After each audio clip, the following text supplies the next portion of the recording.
He owns, yeah. 3 Vendilion Click, 4 Snapcaster Mage, 4 Remand, 4 Electrolyze, 2 Dreadbore, 1 Terminate, or 3 Terminate. He loves Terminate as well. He does. 4 Lightning Bolt. I like Terminate as well. It's seriously unconditional. You know? Yeah. It's not non-black creature. It's not CMC lower than 3. Yeah, it does everything. It does what you want it to do. Cool. So is he playing? He's playing Cruel Ultimatum. I'm a big fan. Ultimatum. Is that Grizzlebrand? 2 Grizzlebrand Is he in actually the just main. hard casting Grizzlebrand? Yeah. That's his win condition. That's one of his win cons. Yeah. Yes. This is ridiculous, Glennon. What are you up to? 3 to 1 odds. He doesn't get to cast that at all. Oh God. What is he doing? Like, Snapcaster Mage should be your win condition in this deck, and Vendilion Clique. There's no need at all for Phyrexia and Grizzlebrand at all. Like, but anyway, opening hand, Cruel Ultimatum, Grizzlebrand. What's it? Cryptic Command and 3 lands that are all off color, and you're like, oh. Dreadbores as well. Playing sorcery speed Dreadbore is probably not ideal, but sure, you know. I'd probably rather just a 4th Terminate. I mean, I'd probably rather Man Leak over Remand in a deck like this as well, but yeah, because this deck isn't planning to do anything. Yeah, you Remand it and then you just cast it next turn. Like, come down again. I'd definitely be playing like 3 Mana Leaks, 2 Cryptics or something. Yeah, like I appreciate. He does have the Cryptics as well. I appreciate the Dreadbore for a while, but I'm like, there's no Planeswalker that's very good right now. Like Liliana's terrible, really. Well, Liliana's Liliana, but she's. I think she's terrible. Right now, there's Lingering Souls everywhere. I'm just thinking she's not good. Fair enough. I love her. Who's this? Liliana the Veil? Pages are getting more popular as well. Liliana the Veil? Yeah. Oh yeah, Liliana's horrible at the moment. Yeah. The little kid deck as well, playing the Smiters and the Willy Fleas, just Who like came up with that name? I know. Little kid. How are they getting away with that? I know, a little kid. It's just all big kid stuff. Like no. Do you know why it was called that? It was because it's a little kid deck. They're like, I like green white and I like to play all of my big creatures. And I can't afford Tarmogoyf. Yeah, exactly. That's why it was. It was like, I can't afford Tarmogoyf, so it's a little kid. Yeah, I don't know. And that's just why it's called that. Except that now it plays all these hugely expensive cards. I'm still not buying it. Yeah, anyway. Was having a laugh at that name, but we'll go on. I prefer the one Bring Out the Little Kid, where you play Fauna Shaman to search through your deck. So you have to find the little kid. You bring him out. Okay, so it looks like Glennon has a keeper. Glennon has a keeper, and Gus here is on the thing. Yeah, I was just about to go through that. So Gus is playing the big fella, Tassiger the Golden Fang, 2 of in the main. Playing 4 Siege Rhino, 1 Olivia Voldaren. Oh yeah, here we go. 4 color Dragon Control. 1 Olivia Voldaren, 4 copies of Tarmogoyf, 2 Tassiger as we mentioned, 2 copies of Scavenging Ooze. They're the creatures in the deck. We have 4 Lightning Bolts, 3 Lingering Souls, 3 Path to Exile, a Maelstrom Pulse, 2 Thoughtseize, 4 Inquisition of Kozilek, 3 Liliana the Veil, Fergus your mana, 3 Abrupt Decays, and then here's the mana base. This should be worth a laugh. 1 Sacred Foundry, 2 Raging Ravine, 4 Verdant Catacombs, 2 Overgrown Tomb, 2 Godless Shrine, 2 Swamp, 2 Forest, Marsh Flats, Wooded Foothills, Windswept Heaths, a Plains, Urborg Turvmu Augment, and a Stirring Wildwood. I love the 3 man lands as well. This is hilarious. Yeah, the man lands, different ones. 5 basic lands, 4 color deck. The greed is real. The greed is real. This is hilarious, Just random stuff like 4 Fulminator Mages to go along with a Fracturing Gust in the sideboard. Inquisition of Kozilek. Here we have Grizzlebrand, Lightning Bolt, Inquisition, Snapcaster Mage. That Glennon laughing hilarious. like, here's my Grizzlebrand. You can keep the Grizzlebrand. I can't take it, but I don't want to. Taking Snapcaster here, I think. I suppose if he needs to protect something in his hand from Inquisition, he might take that. He has another 1-drop. I know, he's got a bunch of 4-drops. He's got his Siege Rhinos and his Tassigers. I mean, Inquisition doesn't hit them, but so he might have something he wants to keep. Okay. Liliana not bad against his hand, so if he has Liliana here, he might want to keep it. So it's going to be Blue Delta. Not going to... Yeah, okay. So he's going to have his Lightning Bolt back up. Yeah, just in case he needs to kill like a Tarmogoyf. Scavenging Ooze seems fine. The Lightning Bolt is to me. Big giant target that Gus played on his own creature. He of course knew that the Lightning Bolt was in the deck from Glennon, but I think he's just like, kill my guy, sure. Next turn I play the Goyf, the actual payoff card. Yeah. Plus as well, Glennon has to take 3 to do this. I mean, you know, I mean, this kind of nickel and diming, I suppose it is to a win. It does win sometimes. I mean, you just like... The opponent can look at their life total and go, oh, I've only got 8 life left. And you're like, Raging Ravine, you're dead. And they're like, oh, I guess I am. Oops. No, this does seem like a matchup where Fergus would be heavily favoured. Well, should I say, the crazy steps he's taken to add every colour in Magic into his deck is favoured. It's the exact type of matchup where doing something like that gives you a big edge. Except blue. No blue. And there we go, there's the Tarmogoyf. He is a big man. Oh, he is playing blue. He's playing blue as a splash colour on the Tasigur, so he does feature blue mana somewhere in his deck. No, I know he's not actually playing blue mana sources, okay, but he has the colour blue in his deck. Somewhere, it's there somewhere. We'll give it to him. Yeah. Funnily enough, if Gus's Urborg will play a part in Glennon's Resurrection Obliterator plans today. Very true, yes, very true indeed. Or the Grizzlebrand, the quadruple black. Look, the Grizzlebrand isn't happening. Let's just get over that. He's right never now, casting that, just ever. You don't know that. We can dream, Ev. Like, how many Cruel Ultimatums? 2 of, like, that's already too many 8 drops. Like. Actually, I think Cruel Ultimatum is 7, isn't it? Yeah, still though, it's too many cards that cost 6 or more. But if Glennon's not hitting a land every turn, he's got 4 to 5 cards in his deck that are just a pipe dream. Like, I don't understand. Gus pointing out that Glennon couldn't get a basic island with his True. His Bloodstained Mire, yeah. So Snapcaster Mage going for Inquisition of Kozilek. I hope this is not end of turn, Glennon. Unlikely. You need that blocker.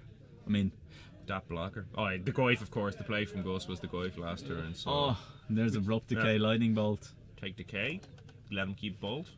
Yeah, but what's he protecting from Abrupt Decay here? His Snapcaster Mage, I guess. That's it. Does he have anything after board that he needs to protect here? Oh, we don't see a sideboard from Glennon. No, we do.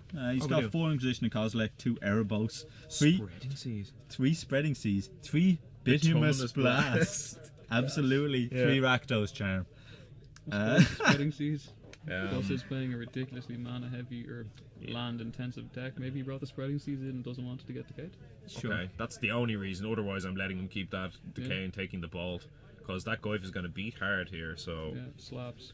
I don't know, if my opponent is like, take a turn to Spreading Seas one of your land, I'm not you're saying like, it's the best play, but deadly. I'm definitely taking the Bolt there, 100%. Like, it's likely that whatever you let him keep, he's just going to use the kill the blocker and get in, but still, there's no reason to let him keep Bolt. Like, if he attacks, you just jump once, and then you haven't dealt with the Goyf, and then you still have 3 extra damage you have to deal with. So there's those lovely full art Terminates.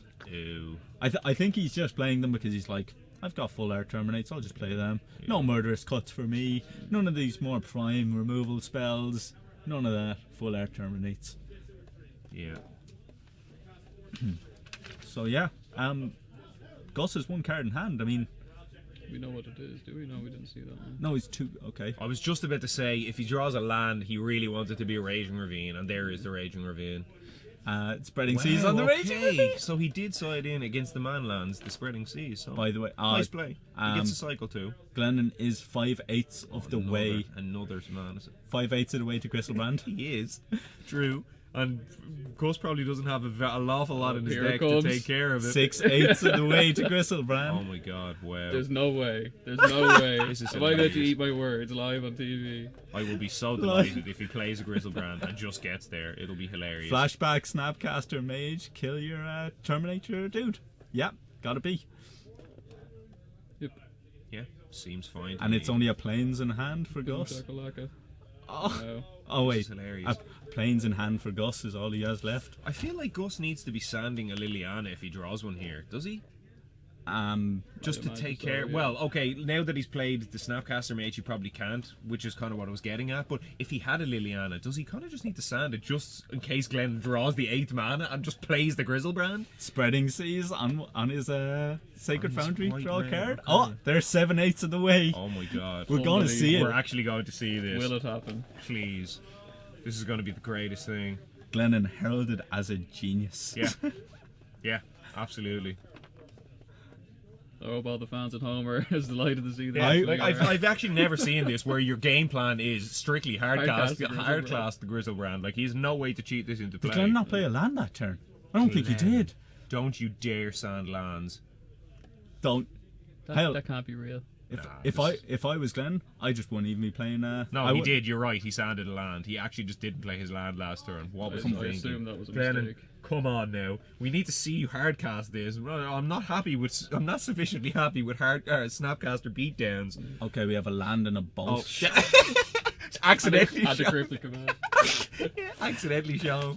I would actually stop attacking with the Snapcaster mage just so that I'd have more time to play with the Grizzlebrand. Yeah, it's like just pass the turn with the Snapcaster up. It's like, any attacks? No. Wow, just... So Gus is not thrilled with this. Gus has about 4 lands in hand, it looks like. No, don't electrolyze him. You want to cast Grizzlebrand. Is it the land? Come on now. Gus has Come a on ball. now. Don't Land, slow roll yes. it, Glennon. Don't slow roll it, Glennon. Yes. Go. Who cares about keeping Cryptic up? This is not about playing the game correctly, Glennon. This is all about hardcasting Grizzlebrand. Come on now. Do it. This has got to be a first. Go. Ah. Don't think about it. Don't Glennon. shovel it, think. just throw Don't it. think. Don't talk yourself out of it. Just slam There it is. It's a great Look at it. idea. Yeah. To the front. Is that it? He just gets greedy. He wants to keep his Cryptic up. Oh. Here we go. Yes! It's Grizzlebrand beats. It's Grizzlebrand beats. What's he on? He's on 9. He can surely afford to draw 7. I do it 3 times. Just Afford to draw 7. Go to 2. no, he can't because What? Gus. Yeah. Oh wow! Yes. The Unbelievable. Grizzlebrand beats. And the foil lava reach. Oh yes. Oh wow! That's fantastic. 10 out of 10. Big props to Glennon for hardcasting Grizzlebrand. Even bigger props to Gus for the beta lightning balls over there on the other side of the battlefield. I feel like- I think the win is for him there. I feel like no. Farm Black Borders. Ah, no. Okay, I take that win back. Glennon, you actually do win this match. I feel like lighting up a cigarette. Not gonna lie. That's so good. Yeah, I need a whiskey or something. Yeah. Brandy and a cigar. Like that was. Can't awesome. fizzle the grizzle. Awesome. Well done, Glennon.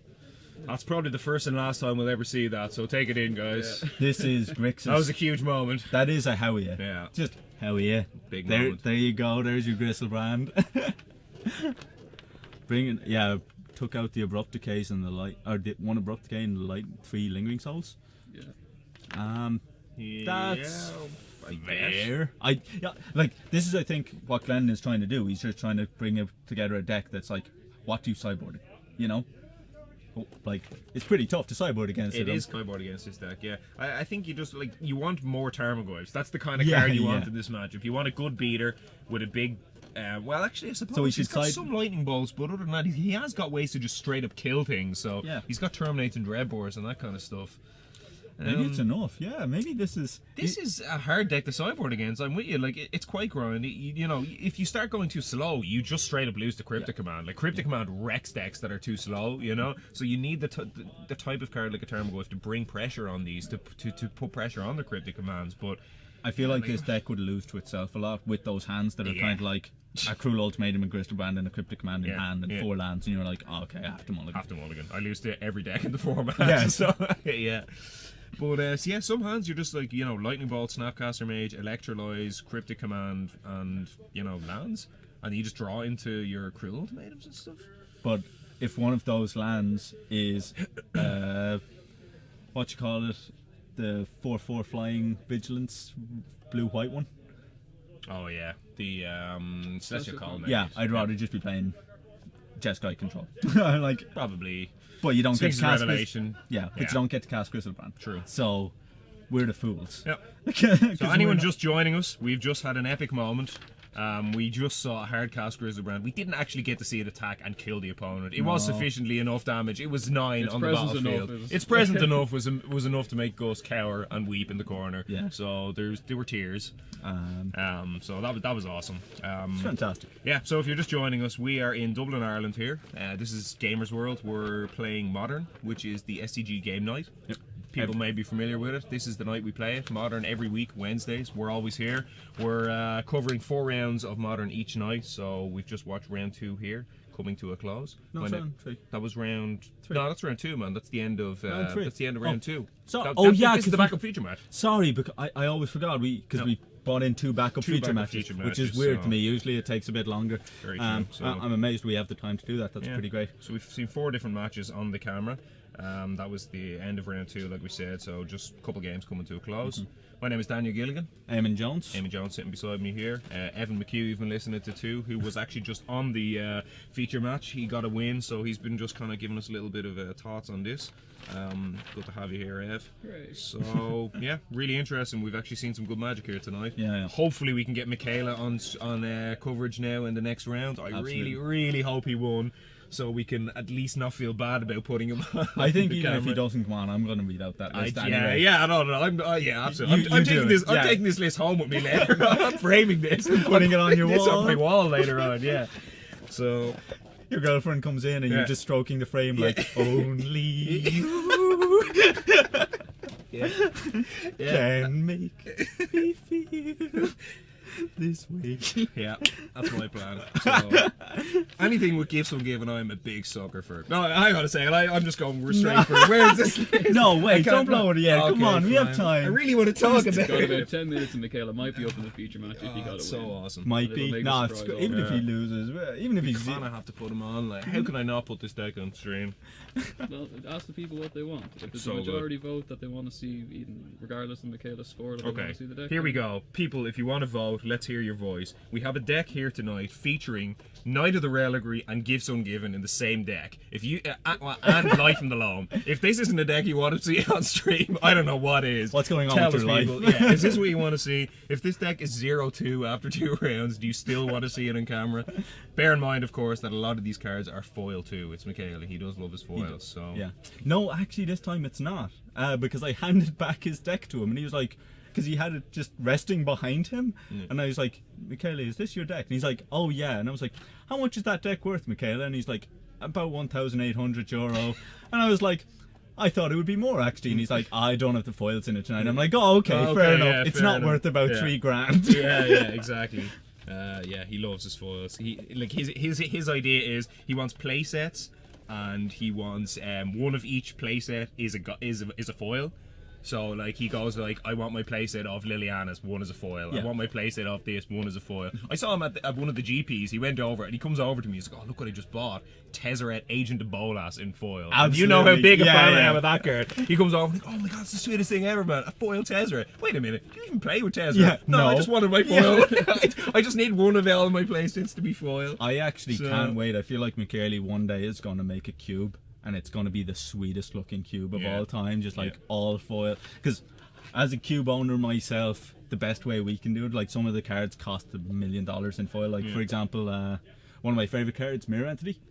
Cards are just bananas in cube. People undervalue it because if you turn 3 cast it, turn 4 on tap, and you win the game if you've got and all that. In regular it's like $4. In foil it's 20. Just because of this, and I'm like, oh, there are some that are way worse than that, man. Legacy staples, Brainstorm, normal Brainstorm, $1, foil Brainstorm from Mercadian Mass, like $150 or something. Like literally, we're talking hundreds x, 100x on the value of the spell. It's kind of insane. So what we do is we just get our cards altered. Actually, we're going to be doing that with a white-bordered Sylvan Library. I know. The vomit rising in your mouth. Don't make me sick. But we're going to full art it. We're going to get rid of that border, make it nice. Because I don't actually like the art of Sylvan Library, so we're going to get like some tree folk added to it or something, and just make it look a bit nicer, a bit more picturesque. Is it going to be your mate who does the altars usually? Same guy. I don't know if anyone has seen it. It was going around a little bit online. The Master of Babes. Master of Babes. on Reddit, I got 1,000 karma, 1,000 upvotes. It was huge. I was like, yes, cool. Absolutely. Yeah. If you haven't seen it, folks, check it out. It's a kind of a it's fantastic. Almost crudely drawn. I would say it's not. No, it's not. Genuinely, really? Say this. If you go and look at it, the detailing on the Hawaiian shirt is magnificent. It is sublime. Yeah, it's pretty good. Master Babes, here we go. Type it into Google, you'll get it straight away. Reddit stream. You'll also get my username on Reddit. It's up the top there. Just click on there. Oh, you just click on the thing. Unfortunately, I did take the picture with a camera phone. It was terrible. Like a potato. Look, but the detailing on this is great. You have to get this up. That's absolutely Master of Babes. Kudos. It's brilliant. Copy the image into the chat. Okay, yeah, show it to the people. This is great. But yeah, that's one of the cards. We also have like Talia, Guardian of Traben, done up as Kill Bill. We've been meaning to get some other stuff done. Tepid Goose. Great. Great nickname. That's me. Sorry to interrupt this, lads, but has there been votes in for if Michaela wants to go up? Well, we've seen some people say yes, absolutely. That's enough. If you want me to go out and tell them now, because I'm going to saunter on back. Absolutely. Yeah, go for it. So we're going to get Michaela in? Yeah. Hopefully? Yeah. Win or lose now, yeah? I guess so. Yeah. Cool. Yeah. Seems to be what people want. Right. Good luck. You're going to have to go through there now. Keep up the good work. Cool. Thanks, man. Ev. Email sent. So bear with me here. I'm trying to get the image up. If you people are too lazy to go and find it. Yeah, Twitch has this annoying thing recently. It just brought in that you have to verify the email address. And Yeah. it's all very annoying. Glennon's still sitting there laughing away. Laughing away at the hardcast Grizzlebrand. Good man, Glennon. I'm not going to. We're all with you, Glennon. It was awesome. It was the greatest thing, actually. Like, I always see it when people are playing the like Reanimator or playing like Show and Tell and Legacy, and I'm just watching it and like they've got nothing. They've got this garbage hand. It gets like their Show and Tell gets Thoughtseize, and they're just left with like a Grizzlebrand. I was like, how many actually Black Swords does he have in the deck? Let's bring up the deck list. He's like 4 Lotus Petals. He's got 2 in hand right now. He's almost there. He's got a hard cast it. And he never does. Never. It never happens. Never, ever. But if it does, this is what gods are made of. Like, Absolutely. I feel like it's a lot like poker as well, and Magic. Sometimes you just need to do one thing fantastically. Yeah. Like we saw in Standard last week, Dave C. Murphy got to mob. He had Butcher the Horde out. His opponent had 2 Caryathids, a Hornet Queen, and the World. He had the World. and he had something everything. else. Yeah. But Dave C. had Butcher the Horde, and he went mob rule. Take everything that cost 3 or less. So he took all of the bees, took the Caryatids, used the Caryatids to cast Sarkin, swung with everything, and then ate the bees. He used Butcher ate the bees. Yeah, they were use yummy the bees. Caryatids, for tapping for mana and everything, and then ate his whole board, gained some. It was just the greatest thing. So here we posted up the Master of Babes that I have in the cube. Yeah, it's worth a look. It's hilarious. Yeah. There was actually recently not an impersonator, someone paying homage. Sorry, can we just leave these in? Absolutely. If they can fit somewhere, absolutely. Yeah, this is where we found them, so Cool. should Let's be. just dump them in there. Hopefully they're not expensive. They are, but Okay, they're made of well. rubber. Well, That's Thank grand. you. alrighty. Because we are in the storage closet we are actually in a storage closet. Yeah. of Gamersworld, this is where they hold the talent. Yeah. This is where we get thrown. Although, if you watch me play Legacy at the weekend, you would swear I'd never played Magic in my life. Some of the mistakes. Oh yeah, I noticed God, that. It was ridiculous. It's a really hard deck to play. Wow, it's much harder than it looks. the Miracles deck. There's a lot of memory involved. Oh man, there's a lot of decisions to make as well. It's probably the hardest Brainstorm deck to play, I think. And Brainstorm's already an insanely difficult card to play. Yeah, Brainstorm, because you have a lot of, like, usually Brainstorm, and Brainstorm is one of the hardest cards to play in the format too. It's a ridiculously difficult card to play exactly correctly. It's almost impossible to play exactly correctly, but you have, in a lot of decks, you're just kind of shuffling away the rubbish you don't want. Like, a lot of the play skill involved with Brainstorm is holding cards until you draw it, not necessarily while you have the card. You're always playing around drawing Brainstorm. You have to always keep that in mind. But in this deck in particular, it's so important to be able to put cards back on top of your library to then draw them and miracle them. So a lot of times I was having to be conscious of fetching before. Like, a lot of times you keep your fetch lands, but in this Because deck, you can get away your chaff. exactly, you throw away your trap. But in this deck, you actually need to fetch first, then Brainstorm to put something back on top, then draw it, and then the card that's underneath you may want to shuffle away with another fetch. So there's just so many different lines you have to think of. It is really, really difficult. So I struggled with it quite a bit. Like, I did okay. I was 2-1-1. I drew with Ev in a match where I know I was playing too slow. Like, it was the first actually match of the day. He was probably playing slow as well because he was playing around a lot of stuff. We both were playing a bit slow and we drew. But then another one against Will, I got really, really greedy. I think I should have won the game, and I got stupidly greedy with a Jace, and it cost me. So he also had Steel Enchantment on my counterbalance. Genius. Can you believe Oh, that? it's so good. It destroyed me. It was awful. Irish Dav here asking if me and a friend went down to Gamersworld on a Saturday, would there be a table to play Magic? Yes, there would. In the back, there's the main floor. If you go back beside the counter, there's a back room, loads of tables out there. There's even a bunch of board games on display there, and I think it's about €3 per person for a table. You get that and you just get to play. You can play any of the board games, you get to play Magic away. and it's great. Yeah, so like you have to pay, I think, for a table if there's no Magic tournament on. So if there's nothing actually on at the time, you can just come in and it's like €2-3 per person for, I think, just as long as you want to stay. Yeah. Then if you actually come down for any of the tournaments, then it's just you pay tournament entry fee. There's no actual table rental fee. It's going to be McKaylee versus Phil. McKaylee versus Phil. Which Phil? Phil Collins. Phil Collins. Okay, So nice. We get 2 sweet red, decks. Black for actually no Obliterator. No, it's mono black. Mono black, I think. Was he not looking for Dragon Skull Summit? Maybe it's mono black. Okay, let's get his deck list up anyway. What are these players 1-1? No, 0-2. They're 0-2. Okay, who cares? Who cares? They're both hilarious. Let's get them on. Baron Bounty asking Howya ? Yeah, it's Irish slang. It's a shorthand for how are ya? But it's usually used as well in some terms of, like, for example, popping out at a person and saying Howya and then punching them in the face, which is what he does. He goes Howya Griselbrand. Yeah. Game. Punch them in the face. Punch him right in the face. Pow, right in the kisser. So we've got Phil Collins here, greatest hits of mono black. Now, I really like the mono